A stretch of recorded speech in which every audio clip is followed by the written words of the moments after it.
Olá, pessoal! Estamos aqui com o Café Compartilha para poder partilhar aí um pouco dos assuntos, informações. Estou aqui com o Riele de Souza, terapeuta, eu, Dirlene. E hoje nós vamos falar de um assunto um pouco profundo, diria assim. E ao mesmo tempo profundo, que é profundo, também... apesar de a gente vivenciar, experienciar, né, nós ainda temos pouca compreensão sobre esse assunto. Dor emocional. Por que sofremos tantos, né? E o que a terapia pode ajudar com isso tudo? Né, Riele? É isso aí, nosso primeiro podcast, né? Para falar sobre transformação, para falar sobre pessoas, para falar sobre relacionamentos, para falar sobre dores emocionais e como isso pode te ajudar a se desenvolver como pessoa, desenvolver as tuas relações, desenvolver você no trabalho, enfim, como isso pode te potencializar no seu desenvolvimento pessoal e ser uma pessoa mais feliz. Então, Riele, eu vou começar falando agora, né, um pouquinho sobre nosso podcast, né, que é o Café Compartilha. Nós estamos aqui para partilhar mais sobre nosso conhecimento, sobre o que nós já vivenciamos dentro da terapia, nossas experiências também, né. Mas antes de tudo isso, eu quero começar com uma pergunta para o Riele, né? E também para as pessoas que estão assistindo.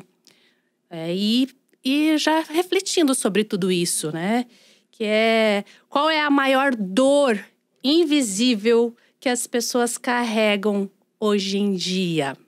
Profundo. Mas é uma pergunta também que a gente precisa sim refletir.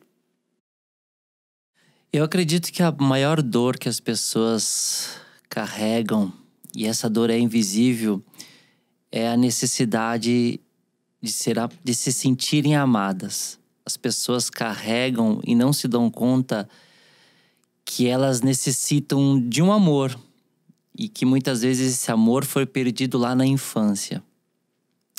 E aí a gente pode discorrer um pouco mais sobre outras necessidades, sobre como necessidade de segurança, necessidade de serem vistas, né? Necessidade de serem reconhecidas, valorizadas, necessidade de se sentirem seguras no trabalho, na vida. Então, eu acredito que essas dores invisíveis, essas necessidades que estão ligadas totalmente à nossa infância, são as maiores dores invisíveis que as pessoas carregam. Mas que a falta disso, essa carência, essa dor, essa necessidade de se sentir amado, culmina em vários comportamentos. Então, no fundo, as pessoas se comportam, buscam o amor, só que nem sabem. Nem se dão conta que estão buscando o amor, reconhecimento, valorização, segurança. E isso cria mais dor. É como se a dor fosse em cima da dor, porque elas querem que o mundo as ame, elas querem que o mundo as dê a segurança que elas querem, querem que o mundo, que as pessoas a reconheçam. Mas, só que isso não funciona, né? Ninguém é obrigado a te amar. Ninguém é obrigado a te dar segurança, né? Ninguém é obrigado a te reconhecer como a Dirlene terapeuta, né? Então isso acaba sendo frustrante para as pessoas. E isso gera uma angústia, gera uma dor em cima da dor. E aí a gente pode discorrer sobre inúmeros comportamentos que as pessoas fazem na tentativa de preencher talvez esse vazio, né? De dar conta dessa dor invisível e que na maioria dos processos terapêuticos a gente percebe que essa dor vem lá da infância, né? Da carência, da limitação dos pais, né? Nossos pais foram aquilo que eles puderam ser, mas eles foram limitados em algum momento. E faltou talvez amor, faltou a confiança, faltou a segurança, faltou a valorização, faltou o reconhecimento. Só que diante disso, há esse vazio emocional dentro de nós e a gente precisa agora, como um processo de desenvolvimento, olhar para isso, não é mesmo? E isso tudo, né, permeia em toda a nossa vida. Eu tenho certeza que a falta desse amor, né, a falta, não que talvez ele não tenha vindo, né, ele pode ter vindo de uma forma a qual nós não reconhecemos quando criança, né, porque nossos pais, eles souberam dar uma forma de amor que eles tiveram que aprender. Talvez eles não tenham recebido também, ou receberam de uma outra forma, que eles compreenderam, né, e passaram para nós. Só que existe muita a interpretação, né? E aí, às vezes, nós interpretamos como a forma de amar deles, que foi talvez um cuidado, ou não deixar faltar nada, né? Dar o básico é uma forma de amor. Mas talvez nós, crianças, né, criancinhas pequenas, não conseguimos identificar isso, não conseguimos sentir esse amor dos nossos pais. O fato é que ficou esse vazio, né? E aí, isso tudo nós levamos para nossa vida, reflete muito na nossa vida hoje, né? Isso tudo, essa falta de amor. Vai refletir aonde, né? Nos relacionamentos, quando a gente busca um relacionamento tóxico, uma dependência emocional. No nosso trabalho, quando nós estamos num trabalho que é tóxico também. E às vezes, né, passamos por situações financeiras também, né? Que na maioria das vezes, ficamos remando, né, contra a maré no nosso lado financeiro, porque às vezes tem uma falta, um vazio. E muitas pessoas também que buscam o ter, né, o ter casas, ter carros, ter muitos bens materiais para preencher esse vazio. Exato. Né? O que muitas vezes também isso traz doenças. Depressão, ansiedade, síndrome do pânico, entre outras doenças físicas também, né? Então é importante a gente olhar para essa falta, para essa dor invisível, né? Que na maioria das vezes nós não reconhecemos que ela existe, não sabemos, não temos conhecimento que essa dor existe. E que ela é tão profunda e que pode desencadear outros tipos de problemas, né? E isso a gente vê o tempo todo no consultório. De pessoas que trazem uma dor física e a gente vai investigar essa dor física, né? E chegamos aí a essa falta de um amor. A dor emocional, né? A dor emocional. Então, a ciência nos diz isso, né? Que sempre atrás, 90% hoje das doenças físicas, elas têm um cunho emocional. Elas têm algo emocional por trás disso, né? E exatamente por essa busca incessante de lidar com essa dor, né? Muitas vezes a pessoa, exatamente isso que você falou, ela não foi vista na infância como ela era, né? Na sua profundidade de ser. E ela busca ter coisas para que olhem para ela, para preencher aquela falta do olhar do pai, a falta do olhar da mãe. Eu acabo conquistando muitas coisas, muito status para que me vejam como eu sou, inteiramente quem eu sou, né? Só que isso, muitas vezes, a pessoa demanda muita energia para construir isso, só que não cura. Não, a dor não passa. Então, cada vez mais que eu busco com coisas externas preencher uma dor interna, eu me frustro ainda mais.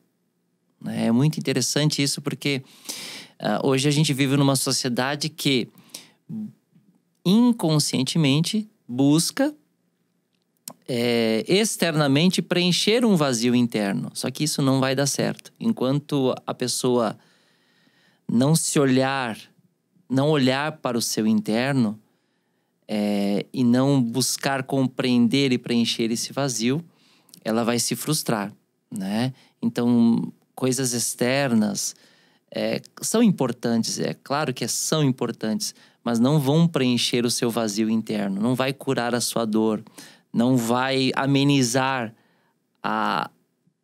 o vazio que você sente, né? Então, só que isso é um clique que a pessoa precisa ter, né? De se dar conta de que as coisas externas não irão preencher os seus vazios internos, né? É olhando e trabalhando internamente, com autoconhecimento, com transformação, com processos terapêuticos, que você vai conseguir lidar com as suas angústias, né? E não com outros meios que você vai conseguir. É se olhando. É olhando para si mesmo, olhando para quem você é e olhando para a tua criança ferida. E o quanto é importante, né, olhar para isso, embora muitos ainda fujam, né, de olhar para essa dor emocional. Ou até mesmo nem saibam disso, né? Porque é desconfortável, né? É desconfortável, né? A gente percebe que trabalhar a dor é desconfortável. Não é fácil, né? Eu sempre digo para os meus pacientes assim, não é fácil sentar na cadeira aí, né? Quando eles estão na minha frente. É desconfortável, eu sei disso. Mas é muito pior quando você tenta amenizar a dor, uma dor lá da infância, uma necessidade de ser visto, uma necessidade de se sentir confiante, de se sentir capaz, de se sentir suficiente. É muito pior você tentar amenizar isso com outras coisas. Então, por mais desconfortável que seja estar num processo terapêutico, mas é aquilo que vai te trazer um resultado mais consistente, né? A gente sempre diz, o que você vivencia no processo terapêutico, ninguém te tira mais. Ninguém te tira mais isso. Isso vai com você. Então, a confiança que você ganha no processo terapêutico, o auto-amor, a autoestima que você conquista num processo terapêutico, isso ninguém tira mais. Isso vai com você pro resto da vida. Muitas vezes não é um bem tangível que você pode pegar. Mas é a transformação que você vivencia no processo terapêutico, apesar dos desconfortos. Só que isso ninguém te tira mais, né? Isso vai com você pro resto da tua vida. Então, o quanto é importante... Mas aí tem os desafios, né? Da pessoa se permitir, da pessoa querer, né? Da pessoa perceber que isso é importante para ela, né? E que isso vai refletir em todo o entorno, em todo o contexto que ela vive. Então, quando você faz uma transformação no teu eu, essa transformação reflete no teu relacionamento, essa transformação reflete na confiança, você como profissional, essa confiança reflete na educação que você dá para os teus filhos. Quantos pais a gente está percebendo que estão doentes, que não estão conseguindo dar educação aos filhos, né?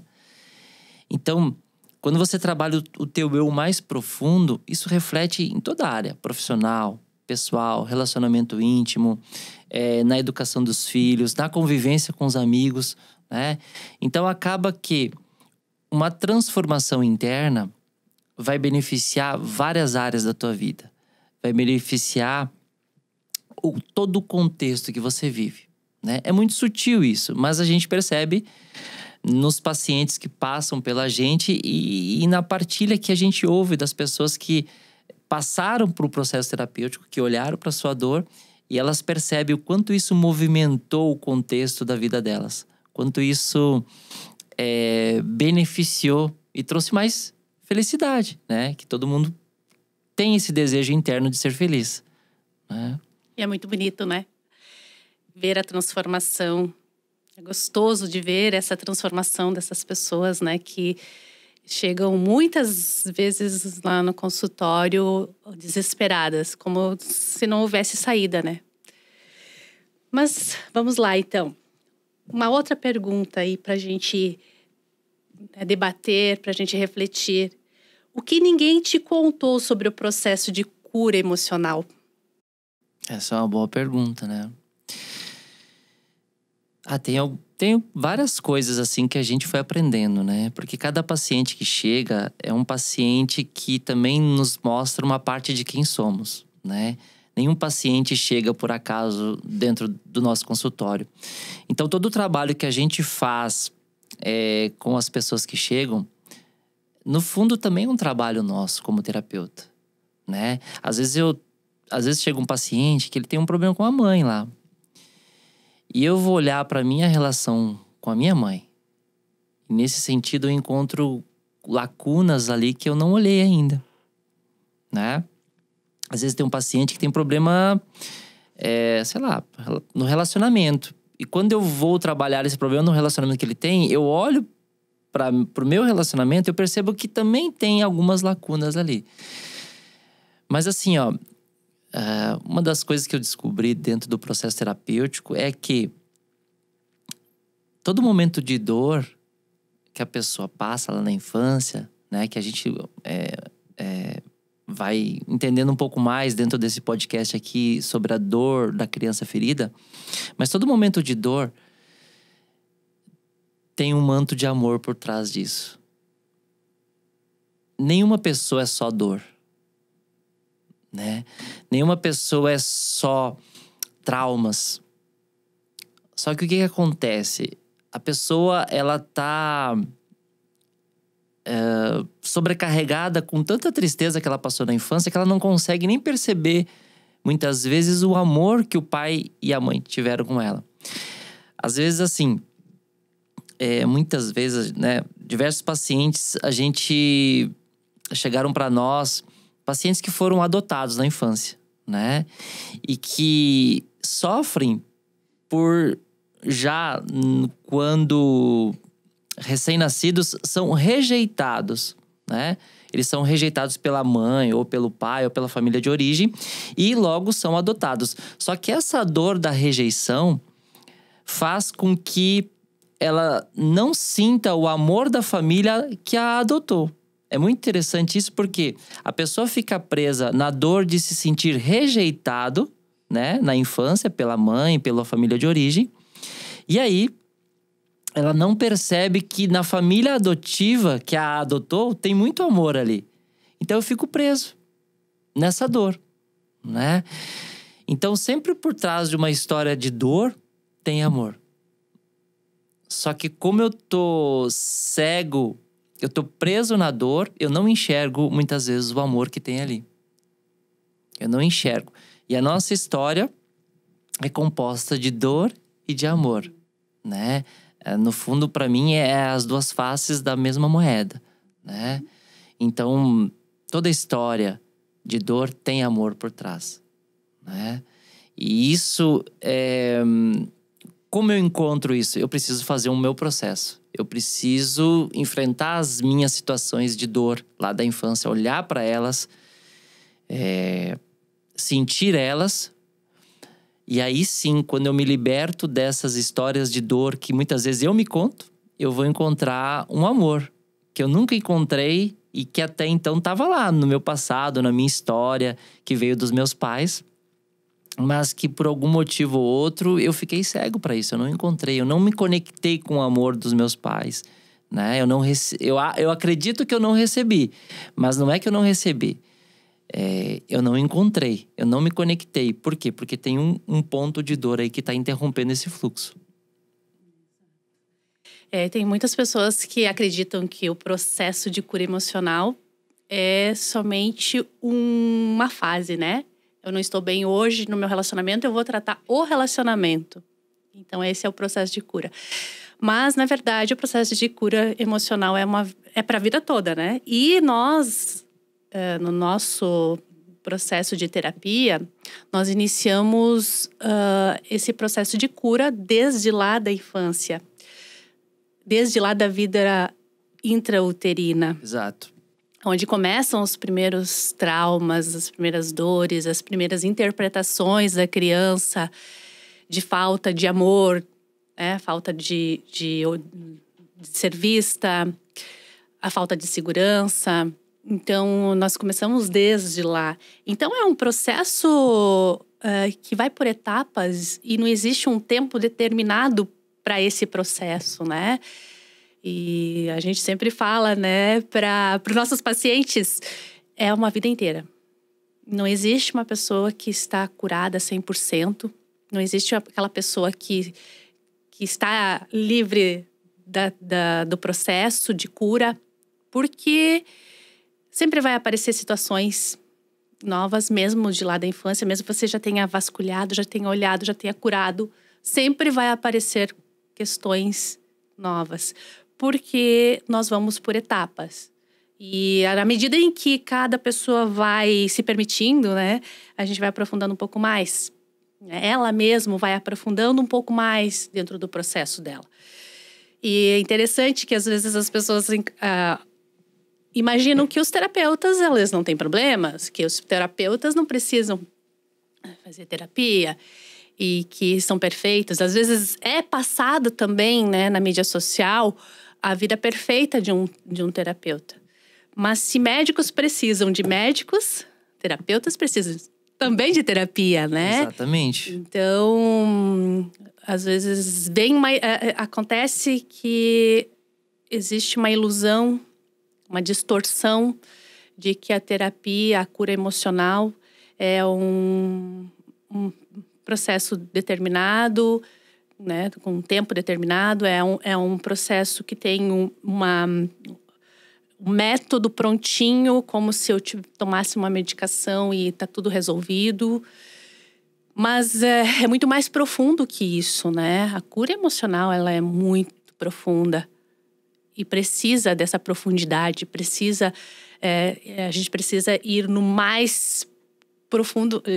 Nós temos um amigo, né, que é terapeuta também, palestrante, e ele sempre fala que a gente precisa entrar exatamente lá naquele lugar onde cheira mal mesmo, sabe? Onde é escuro. Por que ele fala isso, né? Porque lá é onde a gente realmente acha que não vai aguentar, que a gente acha que não vai dar conta, é que a gente precisa curar. Ah, mas eu não quero mexer nisso, né? Muitos falam, eu não quero mexer nisso, eu não quero. Deixa lá que tá quieto. Não tá quieto. Sim, é desconfortável. É desconfortável e não tá quieto. Porque tudo aquilo reflete de alguma forma, vai interferir de alguma forma na nossa vida hoje. Exato. O desenrolar da vida, né? O desenrolar da vida vai nos trazendo os desafios que a gente precisa trabalhar, né? Hoje você tem tais desafios no teu relacionamento ou no teu trabalho. Você pode talvez não ter uma relação saudável com os colegas do trabalho que você tem hoje. Mas só que isso não é um problema. Isso, na verdade, é um desafio que a vida está te colocando nesse momento, né? E que se você encara isso como um problema, você muda de empresa, né? E você acha que você solucionou o problema. Só que na outra empresa que você vai trabalhar, vai aparecer os mesmos problemas com roupagens diferentes, né? Então, se você hoje vive um problema de relacionamento com os colegas de trabalho, ou com o teu chefe, ou com o teu relacionamento, é importante que você compreenda que a vida tá te colocando esse desafio, mas não é que ela está contra você. Ela coloca esse desafio como oportunidade de crescimento. E o processo terapêutico pode te ajudar a compreender as soluções internas que você pode ter em relação a esse desafio, né? E então, muitas vezes as pessoas fogem dos problemas mudando de relacionamento, mudando de trabalho, mudando de cidade, né? Então, é muito fácil, né? Ou tomando medicação, né? Como você disse, tomando medicação. Então, é a maneira mais rápida e fácil de amenizar o problema. Só que não resolve. esse problema tende a se acumular e aumentar a intensidade.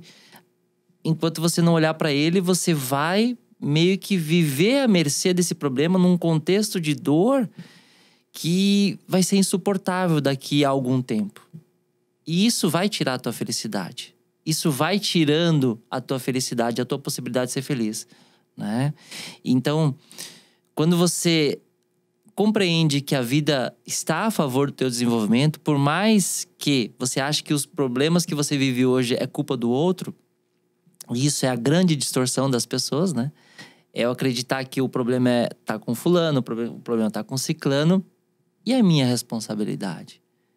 Como eu olho para minha dor, né? Então, essa distorção, ela só aumenta a dor, aumenta a frustração. Porque na medida que você acredita que o problema está com o outro, você vai ficar com o problema, porque o outro não vai mudar porque você quer. O outro vai permanecer do mesmo jeito. E ele não tem que mudar porque você quer. E muitas vezes a gente encontra isso nos relacionamentos, né? As pessoas chegam com dores, né? Chega lá a esposa, a namorada, muitas vezes com o discurso de que o problema dela é o marido, é o namorado. Só que dentro do processo terapêutico ela vai enxergando que não é bem assim.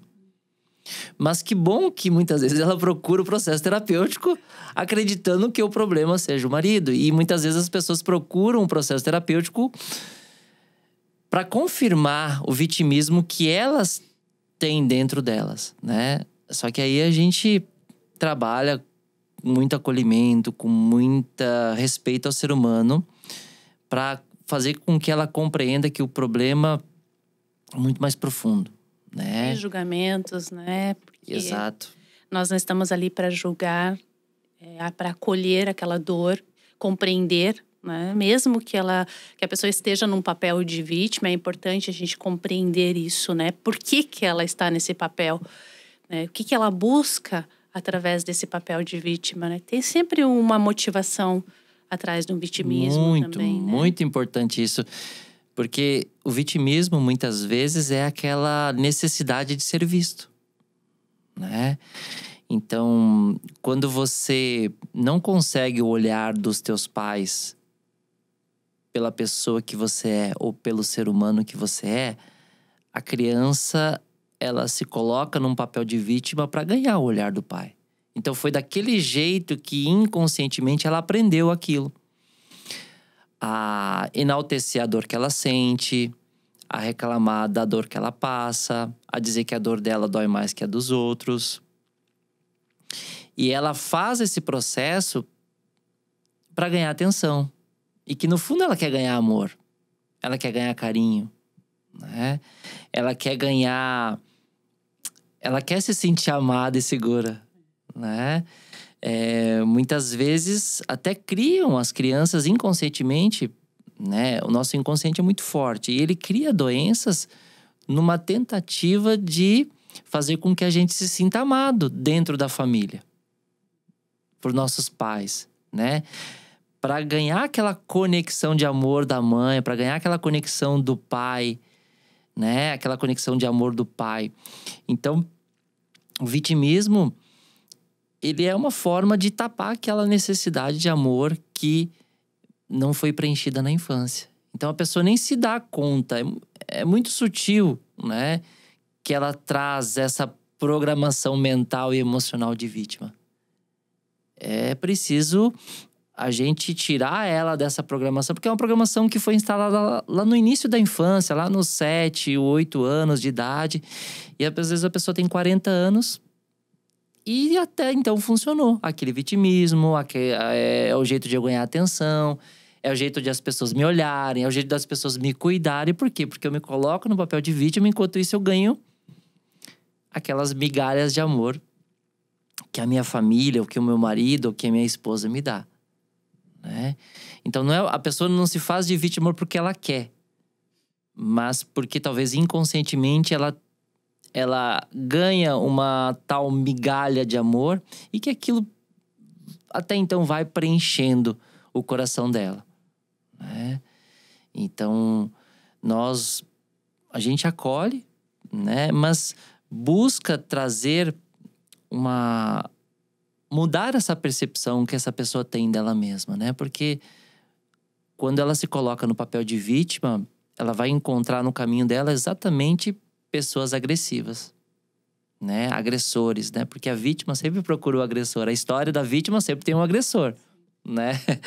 E isso é muito interessante. Muitas vezes dentro do relacionamento é assim.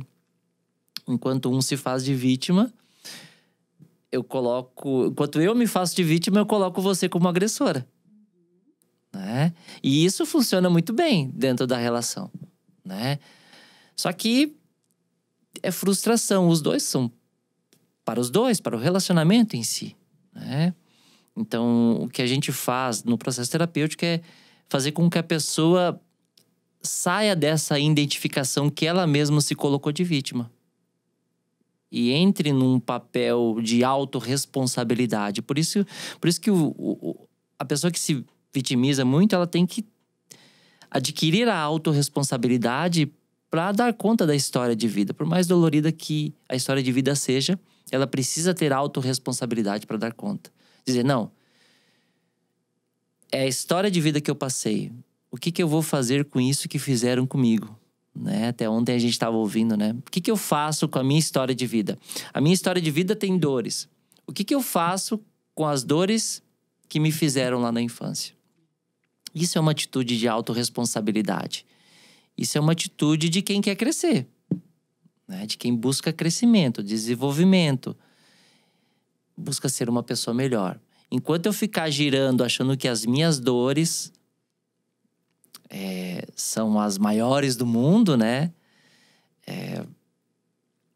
Eu vou ficar andando em círculos. Eu vou trocar de relacionamento para relacionamento, de trabalho para trabalho, e eu não vou me encontrar. Eu vou ficar nos ciclos, me frustrando cada dia mais, e essa frustração cada dia mais só aumenta, e eu perco a minha felicidade, perco a minha energia, até que um dia eu entro numa depressão, numa síndrome do pânico, numa crise existencial. Por quê? Porque eu perdi muito tempo tentando amenizar a dor, só que eu não tomei uma atitude de autorresponsabilidade. Eu não peguei para mim a minha história de vida e, bom, o que eu faço com isso?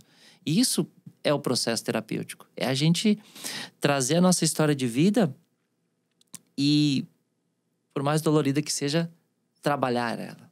Exato. E assumir a autorresponsabilidade, principalmente dentro do relacionamento, é um assunto para um outro podcast aí, né? Porque é muito profundo. É uma das principais causas, assim, a falta, né, da autorresponsabilidade, uma das principais causas de brigas, de conflitos, e até mesmo leva à separação aí do casal, né? Mas vamos dar continuidade aqui. Qual é o momento marcante que você testemunhou em um processo terapêutico? Mais marcante, assim, que você testemunhou? A gente vive muito processo marcante como terapeutas, né? É muito mágico que a gente passa dentro do consultório. Principalmente nas experiências de regressão, principalmente nas experiências da terapia do renascimento. Vivências onde a gente leva a pessoa à experiência intrauterina, né? Mas todo o processo em que a gente consegue acessar memórias da infância, em que eu vejo… eu vou junto com a pessoa, né, com o meu paciente lá, numa memória de infância que tem muita dor, aquilo me emociona muito. E eu tenho certeza que aquilo me transforma por dentro, né? Às vezes você vê às vezes você leva a pessoa num processo de regressão nos 3 anos de idade, nos 4 anos de idade. E a criança normalmente está no quarto, tá chorando sozinha, porque o pai brigou, porque a mãe bateu. Muitas vezes a criança tá na escola de castigo, porque foi colocada pela professora. Muitas vezes a criança tá perdida, se perdeu dos pais. E todo esse processo vem muita emoção, vem muita dor, vem muita angústia. E a gente vive junto com o paciente. A gente só não se entrega, né, juntamente com o paciente, porque a gente precisa fazer o nosso trabalho. Mas não tem como não se emocionar. E essa emoção que a gente vem por dentro, que a gente vive por dentro, me transforma, assim, sabe? As experiências de regressão, onde eu acesso e que a pessoa chora muito. Aquele choro que o paciente chega a soluçar. Profundo, né? Profundo, que estava lá entalado muitos e muitos anos, né? Às vezes a gente faz experiência com regressão com pessoas com 40, 50 anos. E as pessoas acessam memória dos 5, dos 4, dos 3 anos de idade. E sai aquela lágrima de dor lá dos 4, dos 3 anos de idade. Aquela surra, aquela palavra do pai. Aquela humilhação na escola. Aquela dor de rejeição da família, né? Aquele castigo injustiçado dos pais. Aquilo me toca muito, né? Aquilo me emociona de tal forma que me transforma por dentro. Eu não me lembro, assim, de nenhum processo, assim. Mas todos que a gente trabalha, que a gente consegue trazer, né? A pessoa junto. E é muito mágico isso, porque isso a gente vai nos alimentando a humanidade que tem dentro da gente, né? Dentro de mim, dentro de você. Isso vai também nos olhando a fragilidade. Como é frágil a nossa infância. Como uma pequena atitude dos nossos pais acaba machucando muito. Por isso que você que é pai, você que é mãe, preste atenção nas tuas atitudes perante com os seus filhos, na educação dos seus filhos. A agressividade que você faz, o tom de voz, os castigos que você dá. Presta muita atenção, isso vai influenciar muito quem ele vai ser no futuro. Isso vai influenciar diretamente quem ele vai se tornar no futuro. Se ele vai se tornar uma pessoa mais confiante, menos confiante. Se ele vai se tornar uma pessoa que se sente amada ou que não se sente amada. Então, a educação, principalmente do 0 até os 7 anos, ela é muito importante. Os pais têm um grande papel ali, né? Depois dos 7, a escola entra, né? Os professores são muito importantes. Mas é muita responsabilidade para os pais, né? É verdade. Mas também o cuidado, claro, né? Que quando a gente fala, assim, da educação dos nossos filhos, principalmente hoje em dia, que tem uma confusão, né? O cuidado é para não ter aquela educação permissiva, né? Permite tudo. Tem que ter limites. Precisa ter limites. Porém, com amorosidade, né? Precisa ter essa amorosidade. Então, tem muito conteúdo na internet, livros, para a gente acessar o modo de uma educação mais amorosa, né? Mais com amorosidade, mas também com limites. Porque, é claro, é assunto para um outro podcast aqui, né? Mas já que nós tocamos nisso, é importante também deixar claro, né, para os pais. Nós não temos que ter medo de educar nossos filhos. Nós temos que ter amor, limites, como vocês todos, né? Todos nós tivemos limites dos nossos pais. É importante, gente. Se os pais não derem limite hoje, alguém vai dar ali na frente e é muito pior, né? Então, às vezes os pais vêm com aquele, né? Eu preciso ser um pai melhor, eu preciso tratar hoje as minhas dores. Isso é grandioso. O pai poder vir, um pai, uma mãe poder vir tratar suas dores hoje para educar seu filho de uma forma melhor, é grandioso isso. Te leva a acreditar que, sim, esse filho, essa criança, ela vai ter uma educação muito mais amorosa, né? Muito mais respeitosa, respeitar os seus sentimentos, saber lidar com as suas emoções. Isso é fantástico, é muito gostoso de ver. E experiências que nós passamos dentro do consultório é algo único, né? Único. E cada paciente que vem é único. E nós temos, assim, muitas experiências marcantes. Eu, né, falando por mim também, assim, às vezes nós trocamos muita ideia em casa.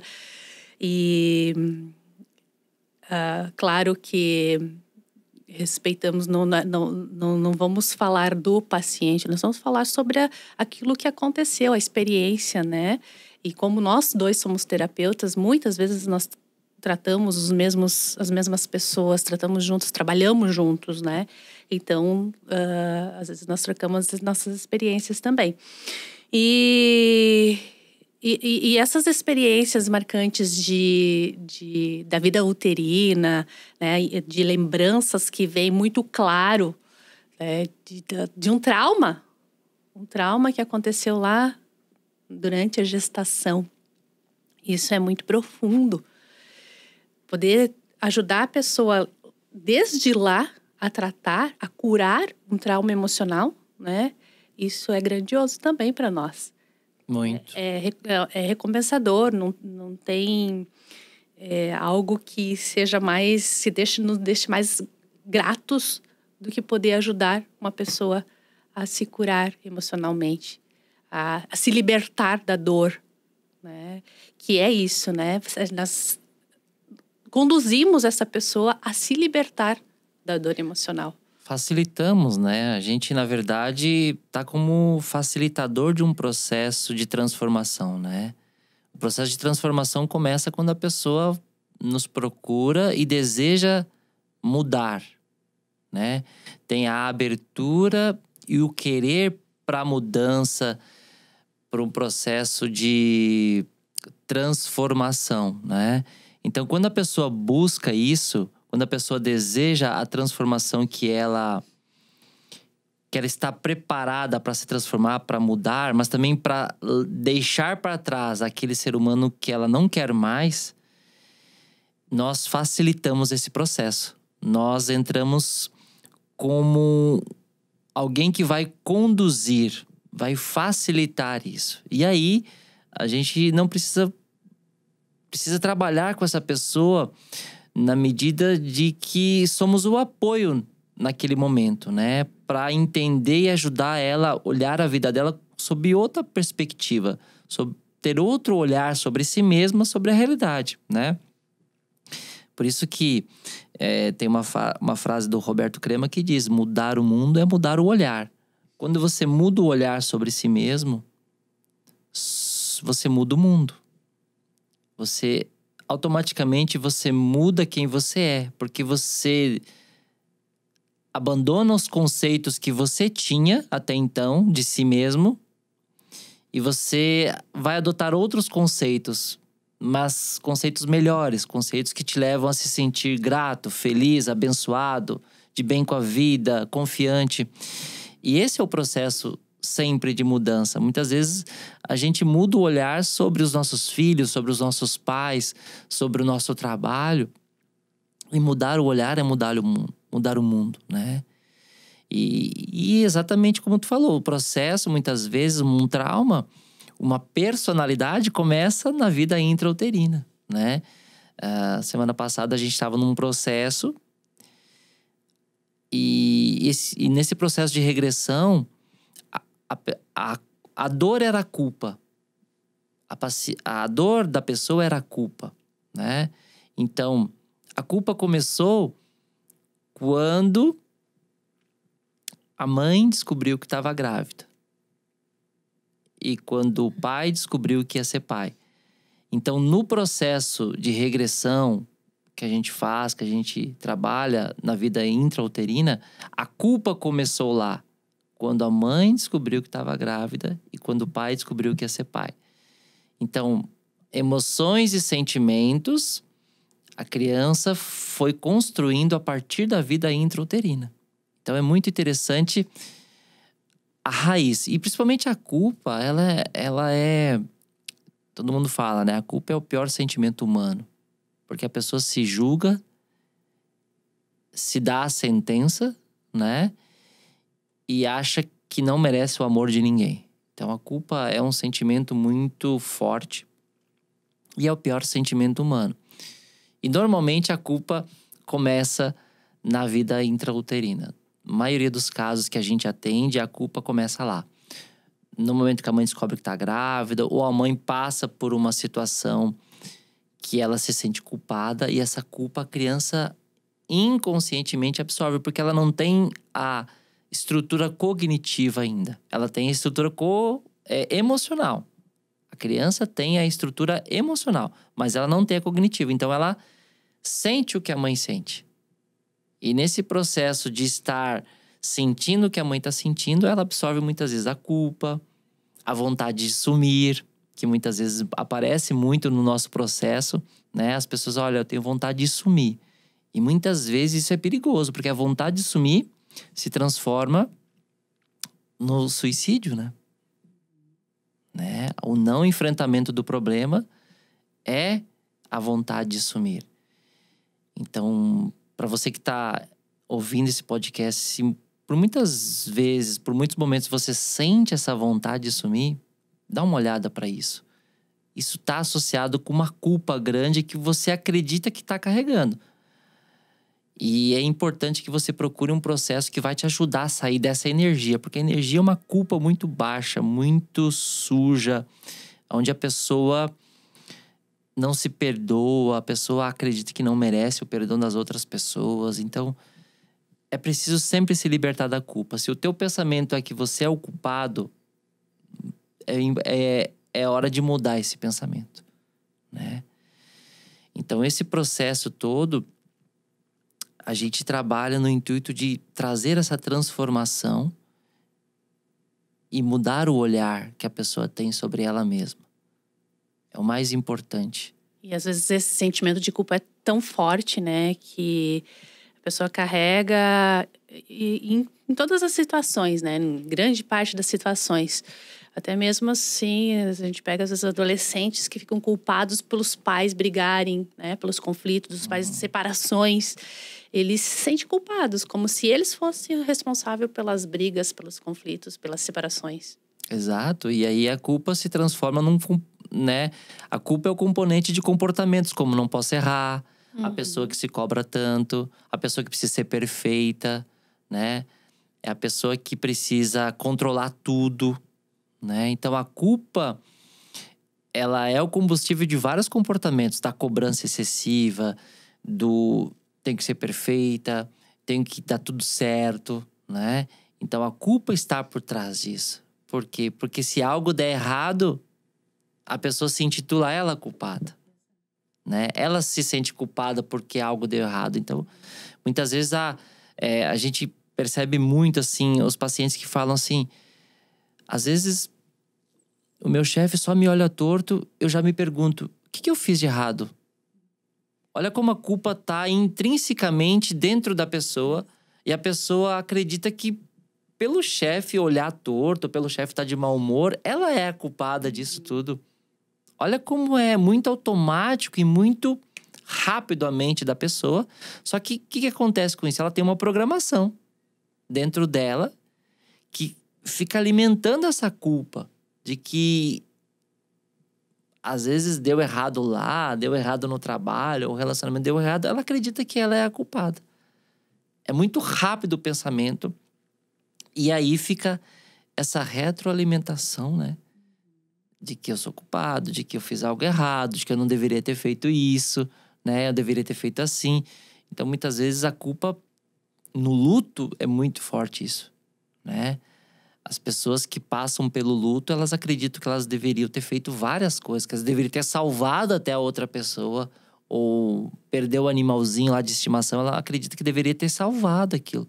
Enquanto que ela fez o que foi possível. E o que estava dentro da consciência dela, ela fez o melhor. Ela teve uma intenção positiva diante da realidade. Só que mesmo assim, ela não percebe essa intenção que ela teve no coração. A culpa toma conta. E é um sentimento muito forte, né? É um sentimento que vem e domina.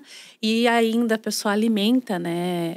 Mentalmente, né? Além de sentir, alimenta com pensamentos, né, de culpa que levam a pessoa a acreditar naquilo e automaticamente ela vai agir, né, porque é como se fosse um ciclo mesmo, né? Sentir, pensar, agir, e é assim que nós funcionamos. Isso vale tanto para a culpa, para o medo, né, para tristeza, quanto mais eu sinto, porque é o sentimento que nos domina, é o sentimento que nos comanda, né? Mas aí vem os pensamentos que retroalimentam esse sentimento, que fortalece aquilo que nós estamos sentindo. Por isso que muitas vezes não adianta só a gente programar, né, reprogramar nossa mente, se nós não olharmos para os nossos sentimentos, para aquilo que é muito mais forte. Isso é muito importante e muito interessante de falar, né? Porque, claro que pensar positivo ajuda bastante. Mas assim, ó, uma coisa importante para se dizer é: você não consegue pensar além da forma como você se sente. Você pode pensar positivo.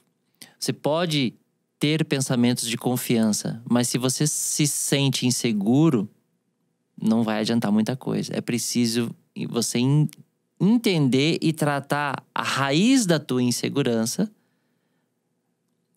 para que você seja uma pessoa mais confiante. Então, fala para uma pessoa que está se sentindo insegura, traga pensamentos de confiança. Ameniza? Sim, mas não vai resolver a questão. A pessoa precisa trabalhar o sentimento de insegurança que ela tem dentro dela. Onde isso começou? Quando isso começou? Em que fato da história dela isso começou? Quais são os fatos da história que tiraram a confiança dela? É isso que a pessoa precisa trabalhar.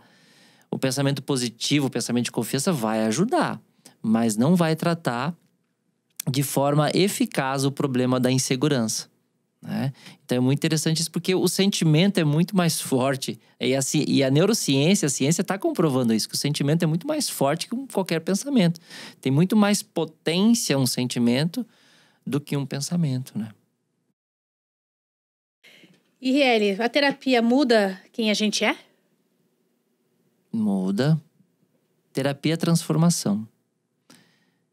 Terapia é o processo de você se autotransformar e não permitir ser a mesma pessoa. É quando eu te olho daqui a 5 anos e percebo que você tá diferente. Diferente em prol do seu bem-estar, né? E o processo de transformação é a mudança de si. É a capacidade de você ter outros comportamentos, ter outros pensamentos, ter outras atitudes, ter outras experiências e ter outros resultados também, né? Porque quando você muda os teus pensamentos, quando você muda o teu estado emocional, quando você muda os teus comportamentos, logicamente, você muda os resultados, né? E eu acho que, agora trazendo esse assunto, um grande equívoco das pessoas é as pessoas quererem mudar os resultados sem antes mudar o seu estado emocional. Sem antes mudar o interno. Eu quero trabalhar o meu resultado no lado financeiro. Mas eu não olho para as emoções que eu sinto. Eu não olho para o meu senso de prazer que eu tenho que gastar. Eu não olho para as minhas emoções. Eu trabalho simplesmente em prol dos meus resultados. Só que os resultados dependem dos comportamentos, das atitudes, das ações. As ações, os comportamentos e as atitudes são coordenados pelas emoções e pelo aquilo que você sente. Então, é muito mais assertivo você trabalhar o teu estado emocional, como você se sente. Vamos pegar o exemplo de uma dieta. Uma pessoa que quer fazer uma dieta, que quer emagrecer, que quer ter uma comida mais... quer ter uma alimentação mais regrada, né? Se ela não trabalhar a ansiedade dela, a ânsia, pouco resultado ela vai conseguir. Ela precisa se trabalhar internamente a ponto de conter essa ansiedade. Porque muitas vezes a causa da má alimentação ou você alimentar-se em excesso está ligada a uma ansiedade que você tem, que vem lá da tua infância. Então, se eu não trabalho o meu estado emocional de ansiedade, eu não vou conseguir mudar os meus resultados. Eu vou talvez tapar alguns buracos ali, mas de forma assertiva e eficácia, eu não vou conseguir muito mudar os meus resultados. Por isso é importante o trabalhar-se, perguntar-se como é que você se sente hoje. Como você está se sentindo, em qual estado emocional você passa a maior parte do seu dia a dia. Que hora que você desde quando você acorda até o fim do dia, quais foram as emoções e os sentimentos que você mais sentiu durante o dia? É importante se perguntar isso. Exato. Terapia transforma, liberta. Terapia é a que vai te trazer a paz, né? Para poder viver uma vida muito mais leve, muito mais tranquila. E para finalizar, qual é a pergunta que todo mundo deveria se fazer hoje? É uma boa pergunta essa, né? Acredito que todo mundo deveria se perguntar como está vivendo. Essa é a pergunta que a pessoa deve se fazer todos os dias. Quais as emoções que você vivencia no teu dia a dia? Desde quando você acorda até o final do dia. Faça uma reflexão. Se pergunte o que você viveu emocionalmente naquele dia. Foi alegria, leveza, espontaneidade, entusiasmo, amor? Ou foi ansiedade, raiva, angústia, insegurança, medo? Então, essa é a pergunta que vai trazer uma reflexão mais profunda de como a pessoa está vivendo. Porque é tão, não vou dizer pobre, mas é tão pouco quando a pessoa deixa para ser feliz só no final de semana, né? E chega no domingo de noite, ela vai batendo aquela depressão, aquele desânimo, porque amanhã é segunda-feira e eu vou ter que enfrentar aquelas pessoas às quais eu não gosto, quais aquilo já me traz umas emoções que já vai embrulhando o meu estômago, né? E diante disso, é sempre trazer essa reflexão. Como eu vivi o meu dia? Como eu passei o dia de hoje? Aí depois, claro, tem a segunda pergunta, né? Aonde que eu me perdi durante o meu dia? Meu dia começou em paz. Claro que hoje a gente sabe que o dia da maioria das pessoas começa acelerado, né? Na ansiedade, redes sociais, seu WhatsApp. Mas existe um momento em que você perde a paz do teu dia. Perde a alegria, o entusiasmo, perde o amor, perde o sentido. O que aconteceu que esse fato te tirou a paz? O que aconteceu que esse fato fez com que você saísse do teu bem-estar, da tua consciência? Então, essa seria uma segunda pergunta, mas a primeira é essencial. É se perguntar, como eu estou vivendo? Quais emoções eu sinto? Como eu vivo no meu dia a dia? Né? Qual é o meu estado emocional na maior parte do tempo? E com quem eu estou? Isso é importante também se perguntar. Com quem eu estou quando eu estou leve, quando eu estou solto, quando eu me sinto bem, quando eu posso ser eu? Com quais pessoas você pode ser você mesma? Você pode se soltar das máscaras que você coloca, né? No teu dia a dia. Quais pessoas você pode abrir-se a ponto de contar como você se sente interiormente, né? Eu acho que é importante a pessoa se perguntar isso. Porque muitas vezes a gente não tem um lugar pra gente desabafar, pra você ser você mesmo, pra você contar coisas que você sente e que ficam no teu íntimo, né? E que é importante você ir soltando desse lixo emocional que muitas vezes você carrega e nem se dá conta. Então, o processo terapêutico oportuniza isso. Eu sempre falo que a gente tá carente de lugares onde a gente pode desabafar. Por quê? Porque não se tem muitos lugares assim. Sem julgamento, exato, né? Então, é poucos lugares que você pode ser você mesmo. Que você pode abrir-se, que você pode se acolher e acolher outras pessoas também, né? A gente não tem esses lugares mais, assim, muitos. E o consultório, as salas de atendimento, é uma grande oportunidade e a gente percebe isso quantas pessoas estão carentes de apenas desabafar. Só que, claro, o processo terapêutico não é só um desabafo qualquer, né? É uma conversa que tem como objetivo uma construção maior, né? Mas hoje a gente percebe que nem nas relações as pessoas podem ser elas mesmas. Nem nos relacionamentos as pessoas podem desabafar, né? Porque às vezes o outro também tem as questões dele, né? Se eu vou me desabafar contigo, talvez você tenha questões tuas que você nem conseguiu lidar ainda. Como é que você vai absorver as minhas se você não consegue lidar com as tuas? Por isso que o processo terapêutico para quem tem um relacionamento é super essencial. Porque não adianta você projetar as tuas dores emocionais na sua namorada, no seu namorado, no seu marido, na sua esposa. Vai estourar.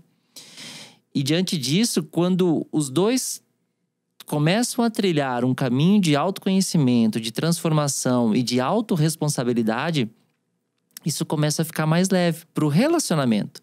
Isso começa a ficar transformador. E aí a confiança entre os dois começa a trazer uma relação mais íntima, mais profunda. Porque eu sei quem o fulano é de verdade. Eu sei quem é a pessoa que está do meu lado. E eu compreendo e tenho compaixão com a pessoa que está do meu lado. Isso é importante, porque muitas vezes no relacionamento de casal não existe compaixão. Existe o julgamento. Ah, o fulano é assim. E ponto. Né? E cadê a compaixão? A compreensão de que atrás do fulano, atrás do marido que eu tenho, atrás da esposa que eu tenho, existe uma criança ferida. Existe uma dor. Existe uma carência. E aí, quando eu compreendo e eu acesso essa compaixão, eu mudo o olhar que eu tenho sobre essa pessoa. E aí, toda a relação muda.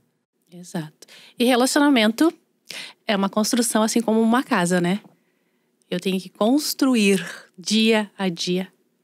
Se eu quero uma casa forte, eu preciso construir um alicerce forte. E fica então essa pergunta para reflexão e para nós encerrarmos aqui o nosso Café com Partilha.